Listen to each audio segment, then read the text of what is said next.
Assalamualaikum warahmatullahi wabarakatuh. Halo anak-anak, berjumpa lagi dengan Bunia. Pada kesempatan kali ini kita akan belajar tema 4, globalisasi, subtema 2, globalisasi dan manfaatnya, pembelajaran pertama. Apa itu globalisasi? Pernahkah kalian mendengar kata globalisasi? Globalisasi berasal dari kata globalization. Global yang berarti dunia, sedangkan lisation yang berarti proses. Menurut Kamus Besar Bahasa Indonesia, KBBI, globalisasi berarti proses masuknya informasi, pemikiran, gaya hidup, dan teknologi ke ruang lingkup dunia. Kita telah mengetahui pengaruh globalisasi yang terjadi di sekitar kita. Tahukah kamu apa manfaat globalisasi? Lantas, bagaimana globalisasi dapat terjadi? Banyak sekali manfaat globalisasi. Salah satunya, kita bisa mengetahui hal apa saja yang terjadi di negara lain melalui televisi, media sosial, maupun internet. Globalisasi terjadi karena perkembangan pesat dalam bidang komunikasi, teknologi informasi, dan transportasi, sehingga orang, barang, maupun informasi dapat dengan cepat menyebar ke seluruh dunia. Gambar tersebut adalah APEC 2015. Menteri Luar Negeri Retno Marsudi menjadi pembicara dalam pertemuan tingkat menteri negara-negara Forum Kerjasama Ekonomi Asia Pasifik atau APEC di Manila, Filipina, 17 November 2015. Sebanyak 21 kepala negara dari Asia Pasifik hadir di forum tersebut, termasuk Presiden Amerika Barack Obama, Presiden Tiongkok Xi Jinping, Presiden Rusia Vladimir Putin, dan Perdana Menteri Jepang Shinzo Abe. Forum ini juga dihadiri hampir 500 orang pemimpin perusahaan besar di dunia. Selama forum berlangsung, isu-isu ekonomi dunia dikemukakan. Presiden Jokowi mengakui Indonesia memiliki daya tarik cukup kuat dari para pemimpin dunia. Mereka saling memberi pengaruh, khususnya terhadap Indonesia. Indonesia tidak terpengaruh adanya tarik-menarik kepentingan para pemimpin dunia. Indonesia bersikap dalam posisi di tengah dan menempatkan politik luar negeri bebas aktif sebagaimana amanat konstitusi. Indonesia di era globalisasi sekarang ini menjadi salah satu negara yang menjadi rebutan dunia, terutama para peserta APEC. Pasalnya, Indonesia punya posisi strategis di kawasan ASEAN dan di Asia serta dunia. Bagaimana berita tentang pertemuan tingkat menteri APEC tersebut dapat disiarkan ke semua negara di berbagai belahan dunia? Kira-kira bagaimana ya? Berita tersebut dapat disiarkan karena adanya internet, televisi, media sosial, YouTube, dan Google, sehingga kita dapat mengetahui segala sesuatu yang terjadi baik di dalam negeri maupun di luar negeri. Lantas, apa ya manfaat globalisasi terhadap kerjasama Indonesia dengan negara-negara di Asia dan di dunia? Manfaat yang diperoleh Indonesia dengan adanya globalisasi adalah terjalinnya berbagai bentuk kerjasama antara Indonesia dengan negara-negara lain di wilayah Asia, khususnya di Asia Tenggara, baik kerjasama di bidang sosial budaya, politik, maupun ekonomi. Ini ada contoh teks eksplanasi. Bahasa Indonesia dinilai layak menjadi bahasa ASEAN. Bahasa Indonesia dinilai layak menjadi bahasa ASEAN karena merupakan bahasa dari negara dengan penduduk yang besar.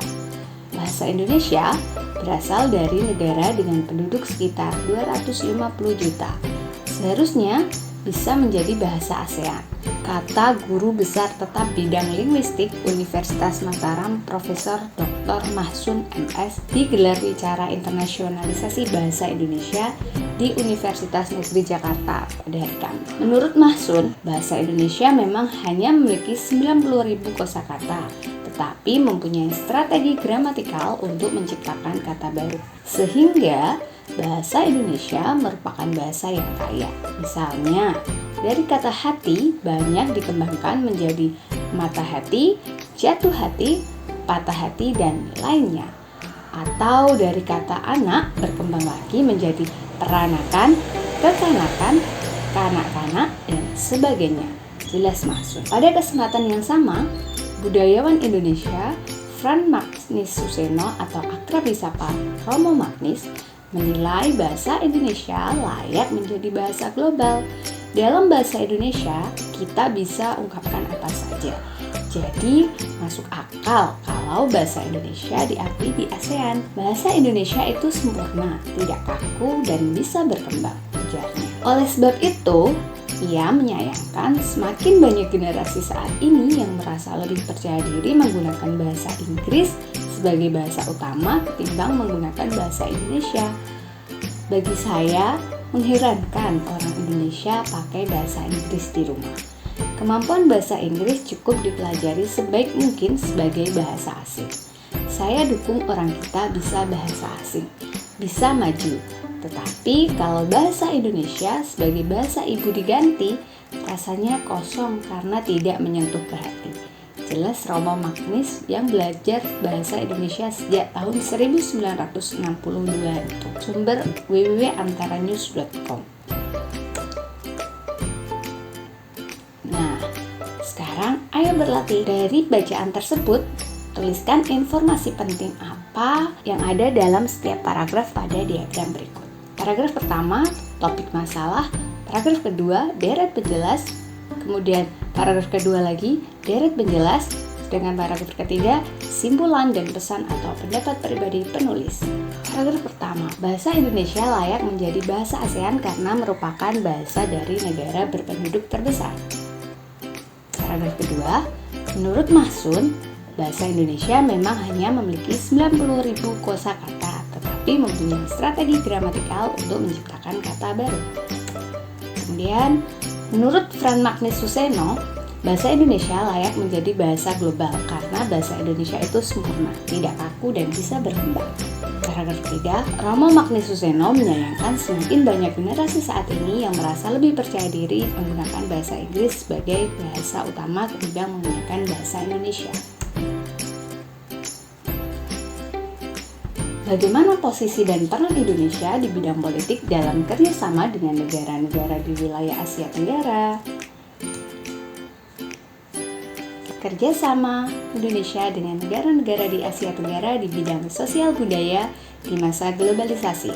Bentuk kerjasamanya di bidang politik, kemudian peran Indonesia dalam hubungan kerjasama dengan negara Asia Tenggara.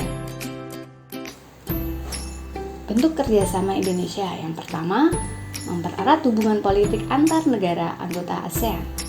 Yang kedua, mengadakan perjanjian ekstradisi. Yang ketiga, pemberantasan terorisme. Yang keempat, menciptakan stabilitas politik. Kemudian peran Indonesia, yang pertama, mengirim duta dari konsul ke negara ASEAN. Yang kedua, mengembalikan penjahat yang kabur ke Indonesia ke negara asalnya. Yang ketiga, ikut serta dalam pemberantasan terorisme. Yang keempat, mendatangani perjanjian Zopfan. Bagaimana penggunaan energi pada masyarakat Indonesia? Bagaimana dampaknya bagi lingkungan hidup? Ayo kita cermati potongan berita berikut ini.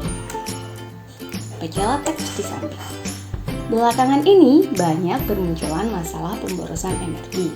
Masalah pemborosan energi secara umum sekitar 80% disebabkan oleh faktor sumber daya manusia yang kurang memahami dampak dari pemborosan energi bagi kelangsungan hidup anak cucu kita mendatang. Selain itu disebabkan oleh manusia, ada pula 20% disebabkan oleh faktor teknis. Indonesia merupakan negara yang boros dalam penggunaan energi. Bahkan Indonesia termasuk salah satu di negara Asia Tenggara yang tertinggi dalam pemborosan energi. Hal ini tercermin dalam indeks elastisitas energi. Skor Indonesia lebih tinggi dibandingkan dengan negara-negara di Asia Tenggara, bahkan dengan negara maju. Hal ini menunjukkan perlunya masyarakat Indonesia mengkonsumsi energi secara lebih efisien dan mengurangi pemborosan.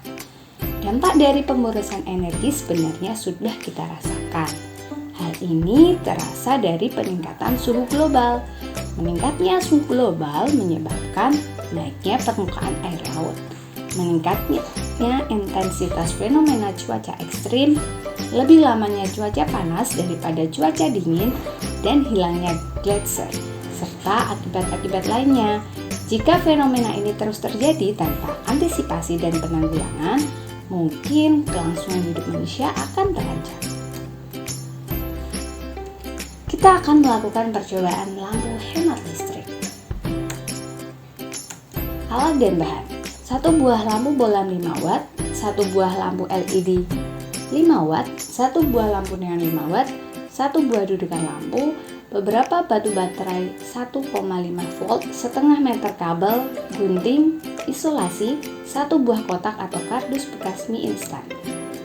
Kemudian langkah-langkahnya: pertama, buatlah 1 rangkaian lampu sederhana seri, letakkan dudukan lampu di bagian dalam kardus, kemudian pasang ketiga jenis lampu tersebut secara bergantian di dalam kardus, kemudian amati kualitas terangnya cahaya dari ketiga jenis lampu tersebut. Amati video percobaan di bawah ini. Hai teman-teman, kami akan melakukan kegiatan percobaan lampu hemat listrik. Alat dan bahannya adalah 1 buah kardus, 1 buah lampu neon 5 watt, 1 buah lampu LED 5 watt, 1 buah lampu bolam 5 watt, 1 buah dudukan lampu, 1 buah saklar, dan kabel. Alat yang kita perlukan adalah isolasi dan gunting. Langkah kerja yang pertama adalah buatlah rangkaian sederhana seri. Letakkan dudukan lampu di tengah dalam kardus. Hiasi kardus sesuai selera. Selanjutnya, pasanglah ketiga jenis lampu secara bergantian. Yang pertama, kita coba dengan lampu bolam 5 watt.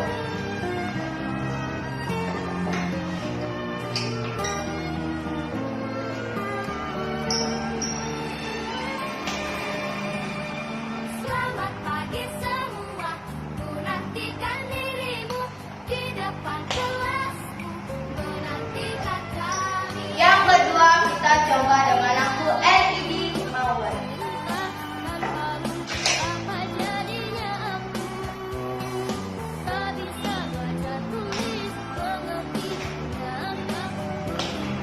Terima kasih, datangnya diri. Dan sekarang kita coba dengan lampu neon 5 watt. Segala maaf kau berikan, guruku tersayang, guruku cinta, tanpamu apa jadinya aku, tak bisa baca tulis mengerti banyak hal. Percobaan tersebut, lampu mana ya yang memiliki kualitas paling terang?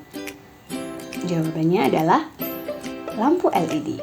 Kemudian, lampu mana ya yang paling hemat energi? Jawabannya lampu LED. Alasannya, karena meskipun wattnya sama, tapi cahaya lampu LED paling terang. Artinya, jika kita ingin memilih lampu neon atau bolam, maka kita membutuhkan watt yang lebih besar agar cahayanya sama dengan lampu LED.